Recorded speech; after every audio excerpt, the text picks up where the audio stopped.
aloha I koa mai to this HIAMFT Lunchtime Talk Story. My name is John Souza. I'm the president of HIAMFT. My co-host Joy Quick and I are really delighted to share this time with you and our esteemed colleague Darcy Ottey as we explore rites of passage and whatever else into which we may wander with wonder.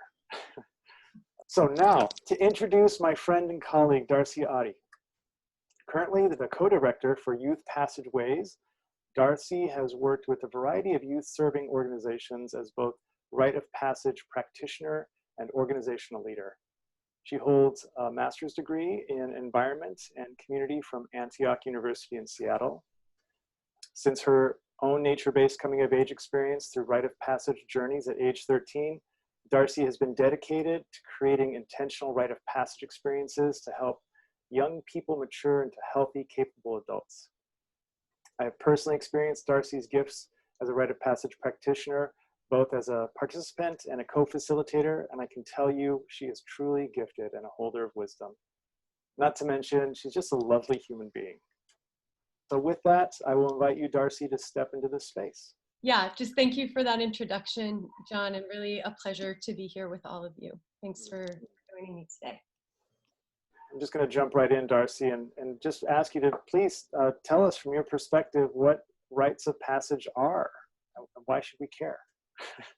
Yeah, I'd be happy to start there, and maybe I'll weave a little of my own story in with that, which you alluded to a little bit. So the way that, so just like it said in my bio in that introduction, I had the part in a 3-week nature-based Rite of Passage experience when I was 13, here where I live, in Coast Salish territory, in Washington State.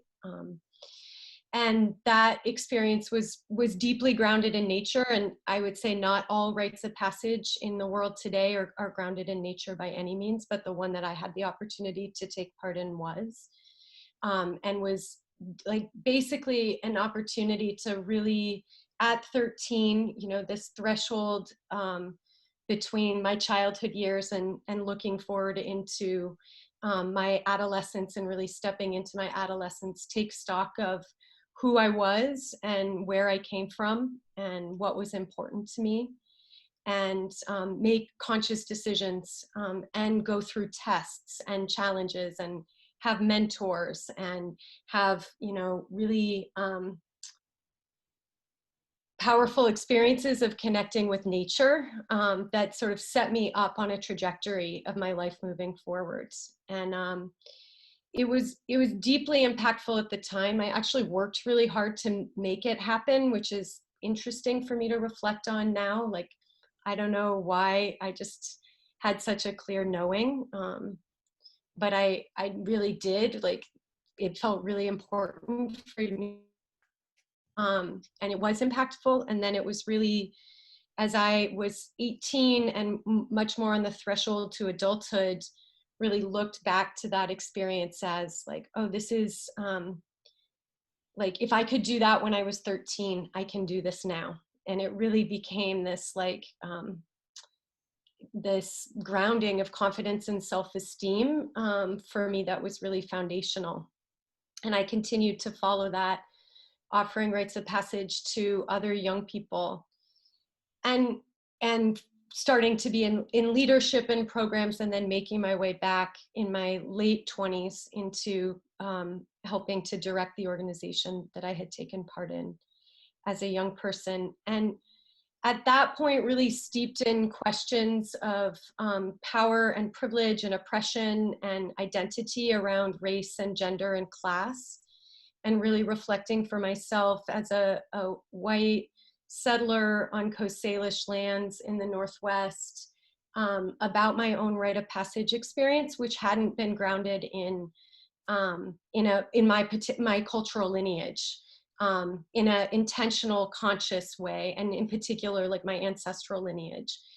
And so with that, really starting to see like the limitations of that form, and connecting that with my college education, which was really focused on anthropology and sociology, and realizing how much rites of passage are like the necessity of them being rooted in the cultural context that they're from.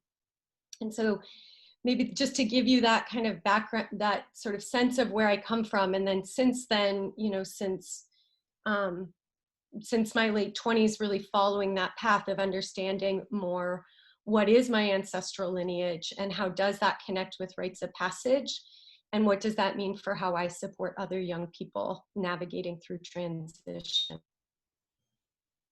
So the definition that I use of rites of passage is that there's lots of different definitions. So this is just the one that works for me.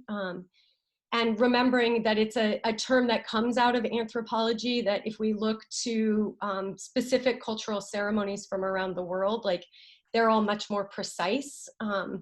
It's a particular ceremony. It's not like this kind of catch-all of rites of passage. But it is useful to talk about the whole form and the places that many of those ceremonies come together. And so the definition that works for me is really an intentional, meaningful marker of transition from one stage of life to another. And so intentional in the sense that it is a conscious, deliberate process that is, you know, supported by others going through it, that it's not, you know, we can also talk about like fragmented rites of passage, like, you know, many folks for sexual experiences or use of drugs and alcohol or all the kind of risky behavior that are stand-ins for rites of passage for many young people. So that's kind of intentional, meaningful, that it is, and this is really important, I think, in the world today, that both for the individual that they experience it, if things are truly different now, and for the community that there is a real like before and after of a rite of passage experience. And so I think this is one of the things that we struggle with in bringing rites of passage forward, is that because in many communities that have, particularly that have lost connection with their cultural roots, there's not shared forms, and so how to really make it meaningful to the whole community is challenging. So intentional, meaningful marker of transition. So really the RIT, the right, RITE, the rite in the rite of passage, that it is a ceremonial marking. It's not just an intellectual process. And like you don't think yourself through a rite of passage. There actually has to be a way of ceremonially making that crossing. And, you know, in the cosmology that I come from, of like actually partnering with the more than human world, with the ancestors, with the lands, in making that transition, and with the human community as well. And then from one stage of life to another, that's important to me. It's not important to everyone that talks about rites of passage, but for me, I have some sensitivity around the term being used for like every single small thing that happens.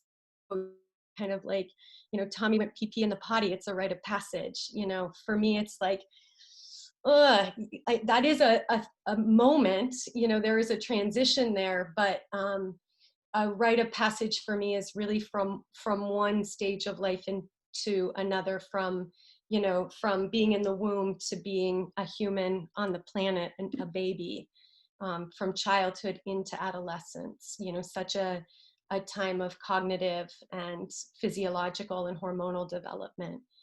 And then from adolescence or adulthood into elderhood, you know, again, physiological changes, particularly for women, also for men, and then that, you know, the final passage. And there's many who say that, you know, all of our other rites of passage are just training for the big passage when we leave this world. So I would start with that as a starting place definition. Oh my gosh. It's, it feels like a roadmap of possibilities, which avenue to go down. Yeah, that's powerful stuff. And I think maybe we can have Ann Collins' question that came through on the chat guide where we go next with this. So Darcy, could you speak to Ann's question about wanting to know cultural diversity components that you use to apply across diverse cultures? Yeah.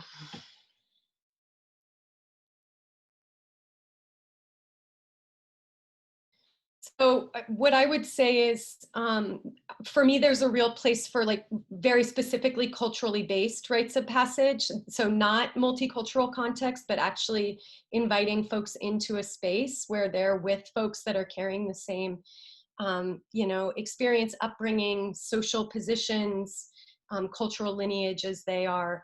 And then there are also places for, you know, for engaging in meaningful rite of passage work or ceremonial work in general across cultural differences. So to say that, and then to speak particularly to your question about working in multicultural contexts. And, you know, for me, as a white woman, like one piece of that is very much working in the context of a multicultural team, you know, and so there's people bringing in a range of cultural backgrounds and on the leadership and being able to really, you know, support young people from, as again, my experience, primarily young people kind of default to that. To how to support them, you know, from experiences that are similar or the same as theirs are. And I would also say really inviting folks into exploration of their ancestral lineage. So one thing that comes to mind is there's a program that I've helped to offer for the last couple of years called Restoring Youth Rites of Passage Leadership Intensive. And it's a kind of 2-week immersion program and experiential in rites of passage, really for folks who are looking at how to bring them to young people. And in the lead up to the program, there's an invitation for everyone to learn or, you know, to think of an ancestral skill. That's the word we use, but it really can be anything that comes from their lineage that they want to bring in and teach. And it's been incredibly beautiful, you know, to really explore what does meaningful cultural exchange look like of where folks' ancestry comes from. And for so many folks, it's like, it brings up so much fear and wounds to even imagine, like, I don't know anything about my ancestors. I don't have a skill.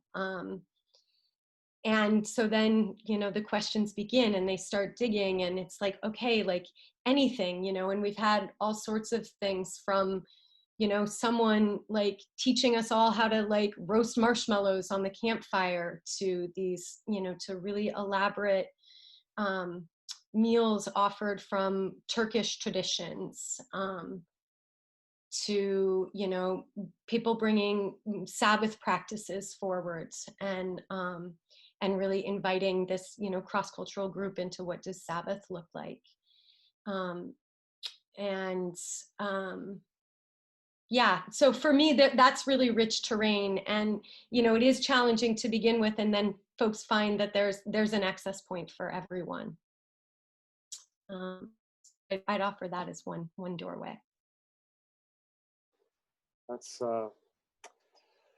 as you're speaking, I'm thinking of some of the work you and I have done together and just imagining like how inclusive you have been able to be with very diverse cultural backgrounds. And I know a big part of your work is inviting exploration of one's own cultural lineage, which is some pretty deep and often difficult work, because most of us in the Western world, at least, are pretty far removed from our ancestral lands, for example.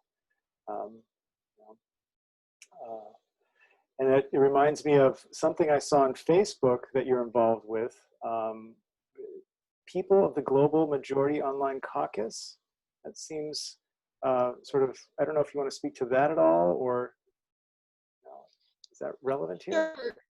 Yeah, I mean, so maybe I'll give a little context about Youth Passageways. So Like, I had this experience of a powerful coming of age, um, you know, looked at how can I bring rites of passage to other young people, began to follow it academically and in my work.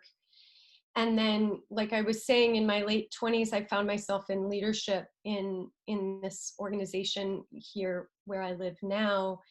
And through that, had this opportunity to, actually my first time visiting Hawaii, was coming for this amazing gathering, intergenerational, cross-cultural, multiracial, cross-gender, cross-discipline gathering of folks that were all somehow connected with the work of rites of passage in their home communities. And that gathering, first of all, I mean, it was the most impactful experience in my life after my coming of age when I was 13, or, like they compete a little bit for what was the most impactful.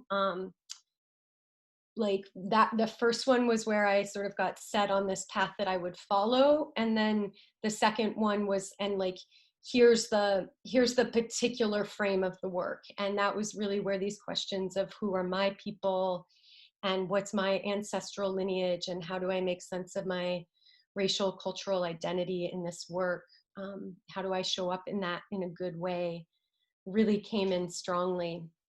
And through a lot of cross-cultural conflict. I mean, that gathering was definitely the Western world meets the indigenous world, and the Western world doesn't know how to be well hosted.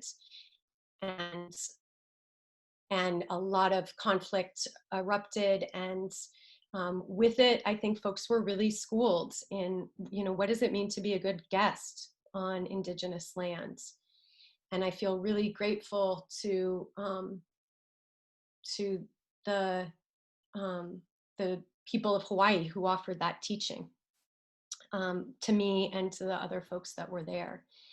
And out of that grew it was called Global Passageways, and out of that has really grown this network called Youth Passageways, which is a network, a kind of diverse global network of practitioners, organizations, communities that are engaged in transformative work with young people as they move into adulthood. So rites of passage in the way that I understand them, but not everybody doesn't use the language of rites of passage. We have kind of youth organizers working on prison abolition in Los Angeles. We have,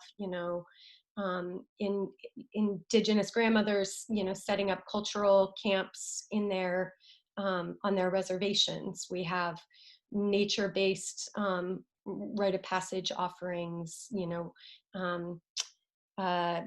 Folks whose work is really grounded in writing and in some therapeutic efforts that are clearly within the kind of mental health frame.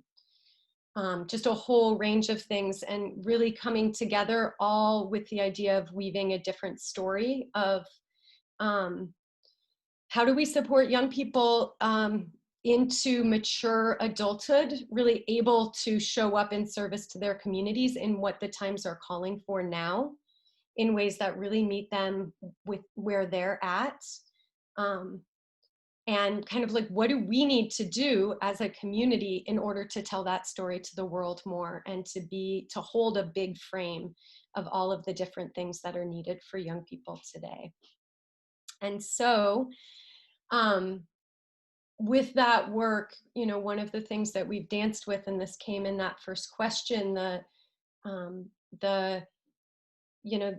there's a place for people coming together across differences, and a place for folks to do their own work. And so one of our responses to this time is to host for folks that really work with youth and that are connected with the network, 2 caucus spaces. One is for white folks engaged in the work, and then the other is using this term, people of the global majority, which is often offered as a non-white centered frame of for Black, Indigenous, and people of color, and a like American frame on that. to be able to come together to do our own work around healing and resilience and what's really needed for our network and for the field of rites of passage moving forward. So yeah, those just kind of, they're coming in August, and that's what you saw on Facebook the other day. And then we'll come together in a people's assembly at the end of that to really harvest and share learnings and figure out next steps. Wow, that sounds incredibly important and relevant right now.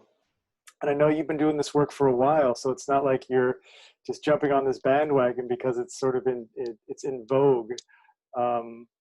This has been your work, and as I'm listening to you and imagining you doing this work, thinking about the rest of us here, a lot of us are practitioners. We're here in Hawaii. We're providing services, direct services to clients as mental health professionals, and I know the work that I've come to know that you do is very.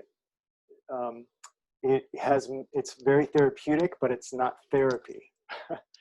And so I'm wondering what words of wisdom might you have for us as mental health providers who are really interested in helping youth sort of have these conversations about rites of passage and connecting with their lineage and their families that might or may not understand that. Like, what guidance could you give us as mental health providers? How do we do this thing well? Yeah, I mean, it's so interesting you asking me that, because I'm like, well, you all know, like, I don't, like, as some who's not even a mental health therapist, I'm like, well, like, let's all talk about it. And so I don't know if that works in this format or not for us to like have a group conversation, but that's where my impulse goes, is to what is the collective wisdom around that question? Beautiful. Yeah. So I'd like to invite any conversation around this. Any thoughts from folks here in attendance? And could you restate the question again? I guess the question is, how can we be part of assisting youth through some of these this rite of passage work, moving from one phase of life to another? How can we do that more effectively? Yeah. Any thoughts from the rest of us here? Or maybe some better questions? I think it's a great question. I'm going to jump in here for just a second. And that is, so many youth get referred for therapy because they're in trouble. Mm. And somebody wants them fixed, or somebody wants them to calm down, or somebody wants them to behave and be more appropriate, or somebody has an agenda. And the youth is powerless in the sense of they're underage, and many of them are angry. And many of them, I think, don't feel a sense of meaning, real meaning in their lives. So I know that we have another presenter called Stephen Jenkinson coming along in a few months, but he taught me that one of the things that's so important is to know where we're from. Where are our ancestors' bones buried? Where do we come from?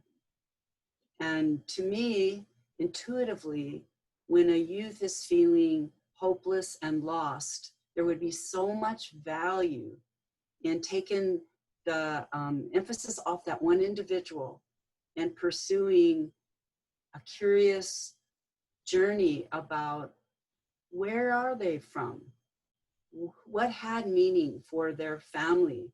What had meaning for people in their culture?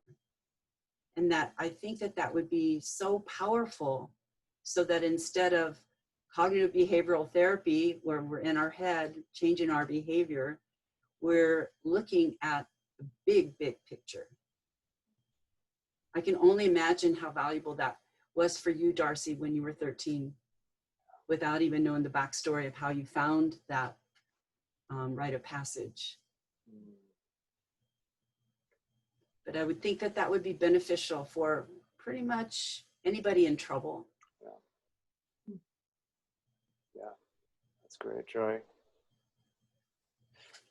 It's interesting that you would bring up Stephen Jenkinson, because Darcy is the one who introduced me to Stephen Jenkinson as I was preparing for a Rite of Passage experience that you facilitated. Yeah. So Darcy, yeah, it just all fits together, right? Yeah. Is there anybody else who wants to weave in on that question? Yeah. Well, let me say a few things. Wow, it's a big topic. I would sort of see it as, you know, maybe I would say as therapists, probably we need to start at home and you know, sort of be doing our work in order to go into the realms that you're talking about. And I think the way, you know, some other groups they're approaching it is they start with issues of white fragility, some of those articles, and sort of, for me, it would be deconstructing what I always thought whiteness is such a, I mean, it's useful in some ways, but in other ways, everyone has their own cultural group. And to deconstruct it, break it down into all, you know, what we're each carrying and how that can be done so well in a group of us therapists coming together and beginning to share at that level. And then going to the realm of the culture, what were the, you know, the traumas and the burdens you carry, but also what are the gifts that you carry from that culture. And I think as therapists, we tend to go more into the trauma side of it, and it would be good to have that, to work with that balance. But I think we could, you know, I think we have so much, you know, we've all done a lot of work on ourselves, and I think we could make use of a lot of that, and also the use of the power of a group to hold that, you know, in this organization could be a good launching pin for that. My thoughts. Yeah, Mitch, I want to just really second what you said at the end there. Whether it's this group or another group, that something you mentioned earlier, Darcy, when you were describing or defining rite of passage, is that there's a real change, there's a real before and after that others recognize. Yeah, do you have any sense of your own experience of how to create that? Because I don't really have a clear sense of how we're doing that, at least in the mental health community. Yeah, how are you doing that, Youth Passageways? Yeah, I mean, there's a lot sparking for me. I feel really glad that we opened it up, and Cool. But to just offer a couple things. And maybe I'll start there, and then maybe I'll go backwards a little bit. But you know, one of the things that in the Rite of Passage lineage that I was really offered, and again, this like nature-based Rite of Passage practice is, you know, about going out on the land and spending time alone in nature. And in, you know, that's not accessible to everyone. The form that it needs to take looks different. Like, it's really interesting in this time of being mostly on the screen to like, actually, this is the medium through which I mostly can work with folks. And so it's how do we be here? And then, you know, folks have like small encounters with plants, or, you know, like their windowsill or out on the block around their house. But a lot of that is one about the actual nervous system impact of having some sort of encounter with nature, like how that is so deeply regulating for us. And also about, for me, you know, it's this idea of restorying and of really bringing back story, as a story is so healing. And so restoring, you know, youth rites of passage, that frame. And for us, a lot of that work is how do we restory old narratives? And part of that is through encounters with dream world, you know, artistic expression, or encounters in nature, dance, where there becomes a story that then I can work with someone on. And so, you know, this, John, from, you know, going out and spending time on the land, with a very clear intention. And that for me is a big part of a rite of passage process, is like, okay, like what is the transition that you're marking in this? Who are you, stepping through this transition, and really helping folks to craft like a real statement of identity. I am, a strong man who, loves his people, or, so many examples of what that could look like. Especially for adolescents that are working so much with identity development, to really be able to define on their terms who they are is so key. And so that process of, setting that intention, having some sort of encounter with the wild world inside themselves or outside themselves, and then being able to share that story back and have that story mirrored back to them. And for me, the way I mirror back a story is really through the intention that they've set. And so it's like that, like they're the authority on who they are at the core. And this kind of comes back to what you shared, Joy, about like so many kids are told that they're broken.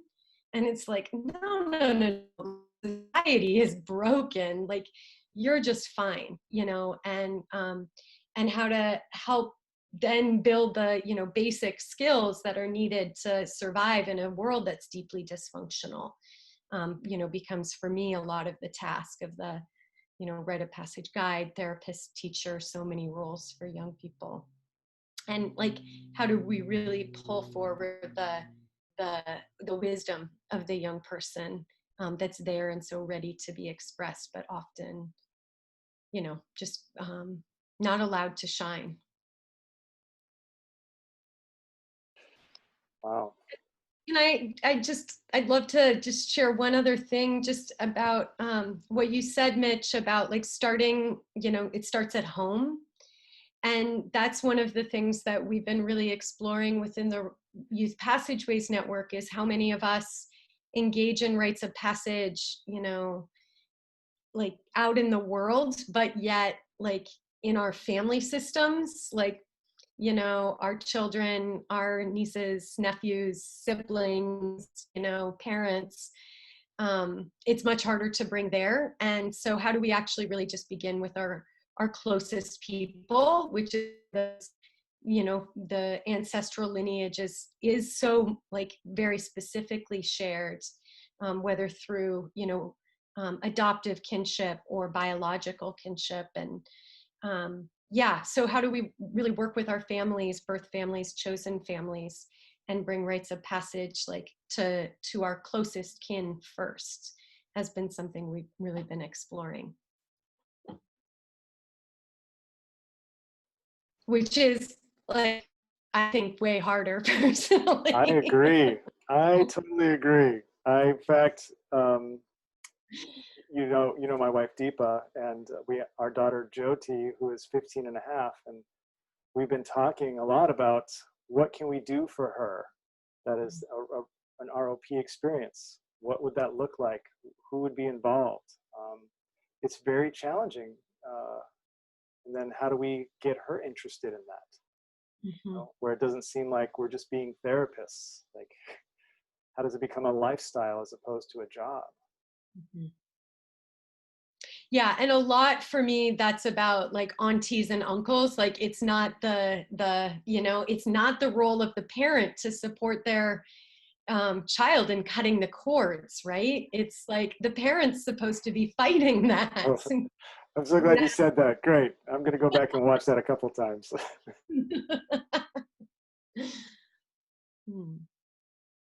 Yeah, that's what I thought too, until both my kids are back here now.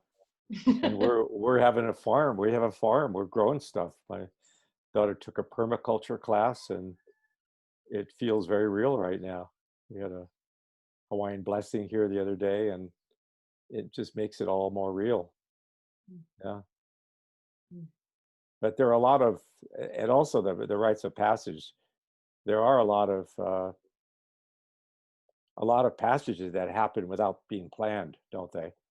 That was it. There used to be the spiritual emergency hotline in the 70s, where people would call in when they were having like a, they would call it a psychotic break on one hand. On the other hand, it was as Abraham Kawai said, he says, we'll call it a kaboom, where you suddenly have an awakening, but it's not planned, and it could be very dangerous, in that way. Mm-hmm. So that's the another side of this, and yeah, lots of ideas. I can't. Yeah, thank you for that. Yeah. And I mean, that is in the Rite of Passage world. It's like when we're in the strong community context and container. One of the things that a lot of us are grappling with is so a really common frame that folks will use in the Rite of Passage worlds that again comes out of the anthropological literature, which is limited, reductionistic, Eurocentric, and also it's widely used and shared. And so I think because the terms are commonly used, it is really a helpful framework. So this idea of this 3 stages of a rite of passage is just I think of it as like the training wheels for rites of passage, just a very simple template of severance. So it's the cutting off of the world that was before and just like clean line, like no longer there. I think of like mid-March when all of a sudden COVID arrived on the scene and our realities were just like, okay, the old world we lived in is gone. There's been a severance, and then we're in this, what some people call a liminal time or a threshold state.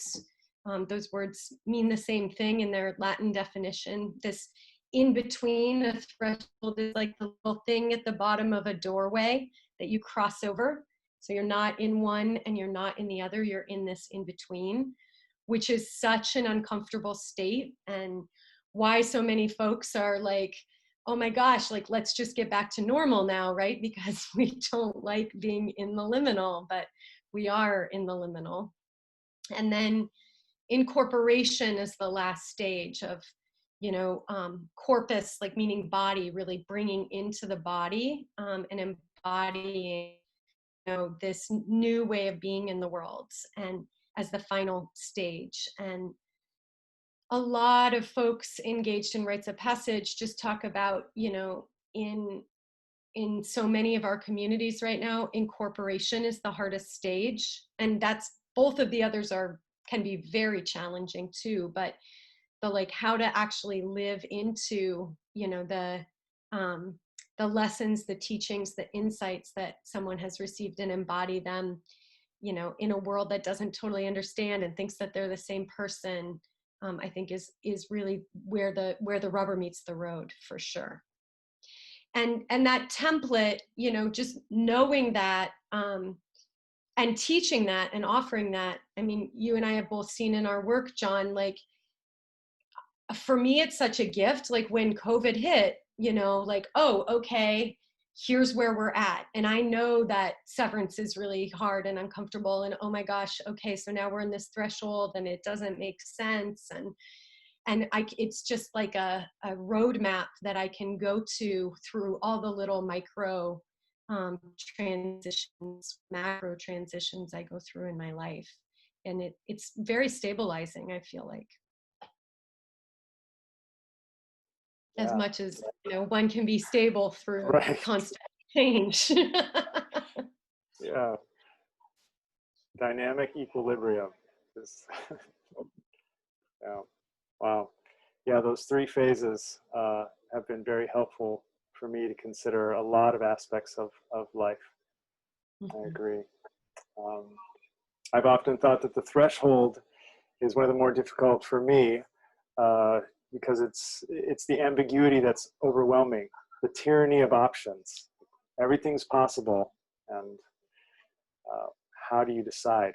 How does one develop the wisdom of discernment to know which direction to go? Yeah, and that's where I have so much compassion for adolescents, because that life stage, as many of you I'm sure know, like it's just grown longer and longer and longer, right? For many communities, it has traditionally been like a much shorter time period, and the transit like from childhood into adulthood was pretty clear often in many communities.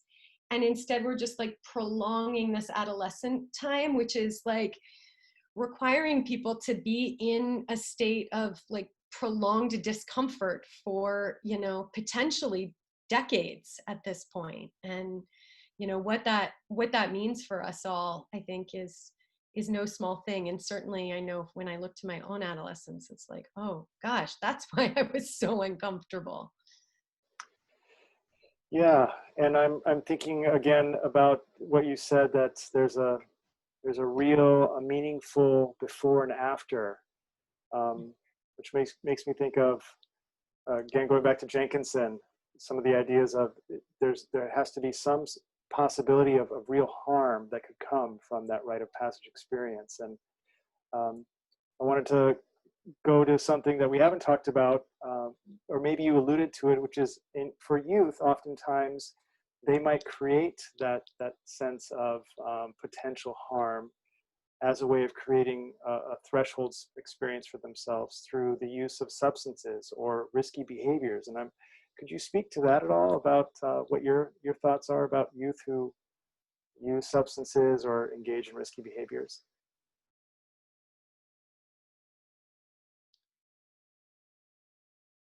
Yeah, I mean, I think it goes back to what we were talking about earlier, of just like how to step out of a pathology framework and really into like what's the motivation here and what's the drive. And I think in particular with substances, and I say this as somebody who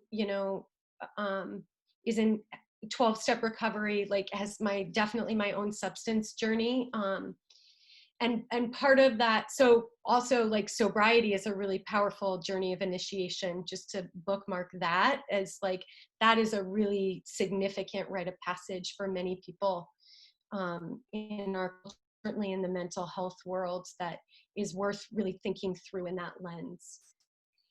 And part of my understanding around, my own relationship with substances and what I see in the world is like, really comes from a frame of plant medicine, and these as humans being in the partnership between humans and plants being like a really like a relationship that's been there since the first humans walked on this planet. And many of us have forgotten how to be in right relationship. And then we look to Western culture and commodification and like entitlements and being compulsive as these products of Western culture. And then that overlays with substances. And so for me, like if part of my own healing journey with plants is like, okay, I need to abstain, because that's not, I can't be in healthy relationship with them. That's too broken and it's not worth it. But I think how to offer that, like how to really bring the sacred in, I think I think there's interesting experimentation around like what's happening with psilocybin these days and other ways of really looking at therapeutic use of various plants that I think reflects a like, where we'll be in 10 years or 50 years or 100 years to really heal that relationship, so that it doesn't, and to like provide healthy, so to tie it back to young people, like how to channel that impulse. And I think back to my own adolescence of like, I had this clear drive and nobody to help me channel it and, teach me about proper use and respectful use in a way that, could give me a different relationship. And so that like is kind of what happened for me. But I think, especially when we look to indigenous cultures that haven't haven't lost that like remembering of the proper relationship with plants and are in relationship with their own ancestral plants, that it actually can be a point of real power and strength within a culture that does serve at developmentally appropriate stages. So I know that like this is being recorded and that's like pretty controversial stuff to say, but I'll just go there. Yeah, well, and in fact, it made me think of Malcolm Gladwell's most recent book on, I think it's called Talking to Strangers. And he talks a little bit about the differences across cultures and when it comes to using substances, that it doesn't have to devolve into something destructive. He doesn't say it quite as eloquently, in my opinion, as you just did, or as expansively, particularly through an anthropological lens. But I mean, I think he's a pretty reliable source of information, at least from my perspective. I like his books. So it just fits so well, I think, with some of the emerging ideas about how we're reconceptualizing what we think we know about everything right now, including the use of plants as medicine. Mm-hmm. Darcy, I want to offer a question from Natalia. In the threshold, it appears difficult to mentally process the change or uncertainty. It seems that physical rituals may help the unstuckness. What are your thoughts on helping the unstuckness or uncertainty? And Natalia, feel free to unmute yourself if you want to clarify your question at all.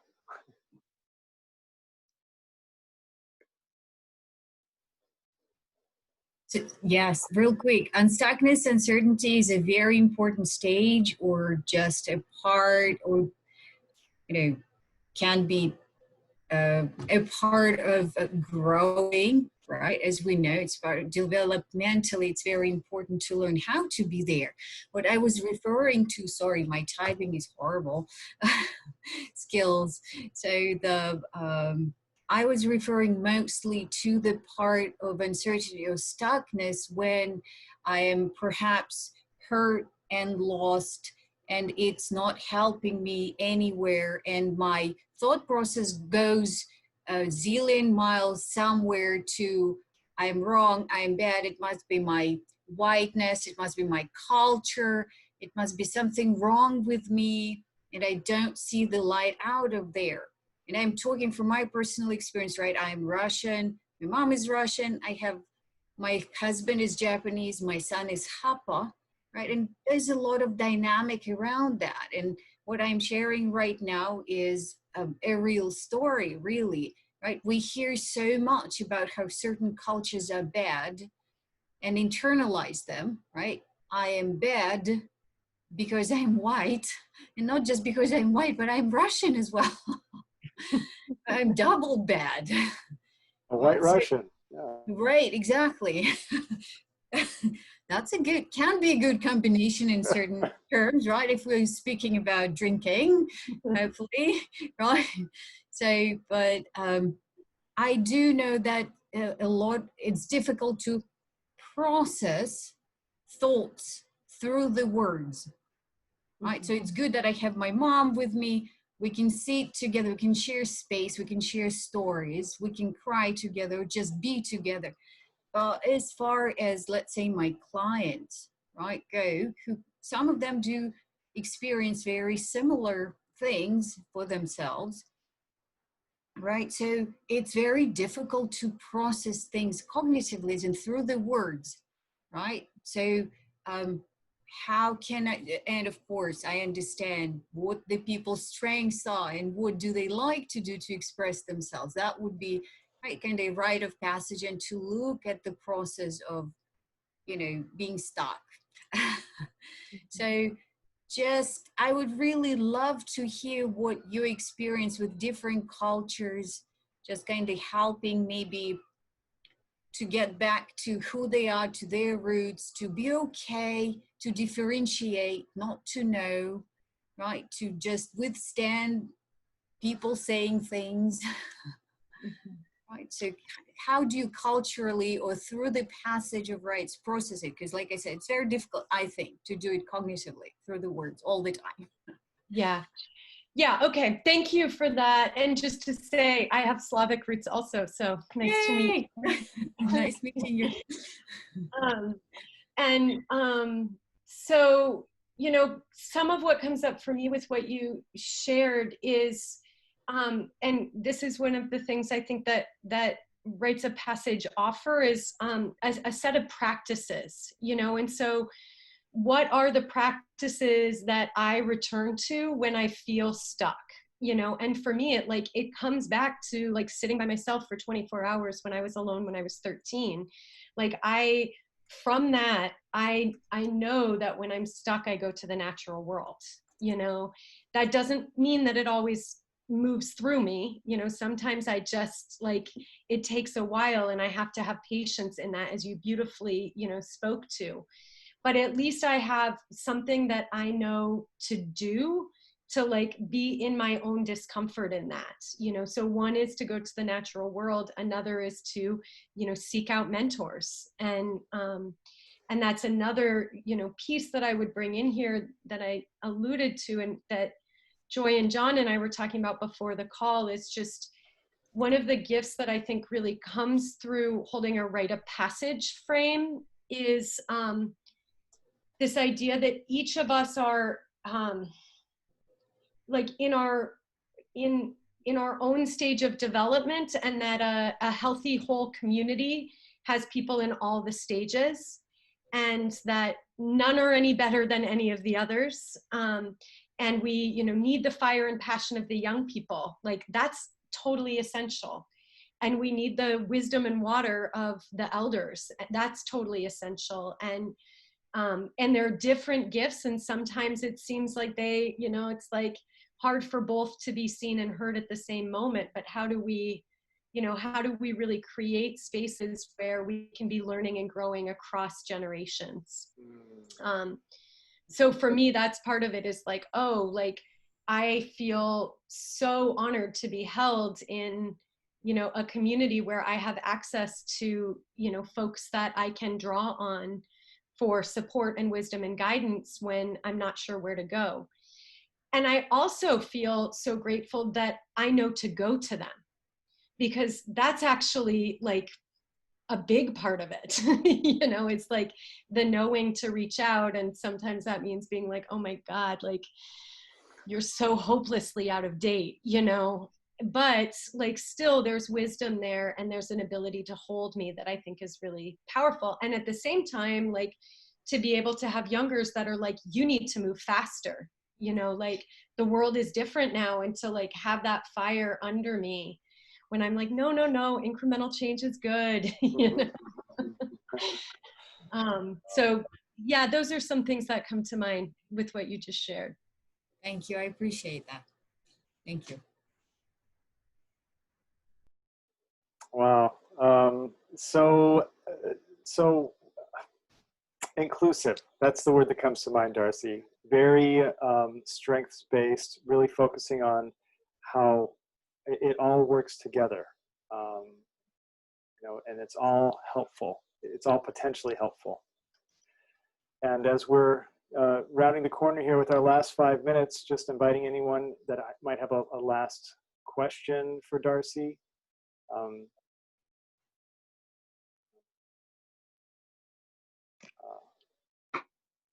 Anne.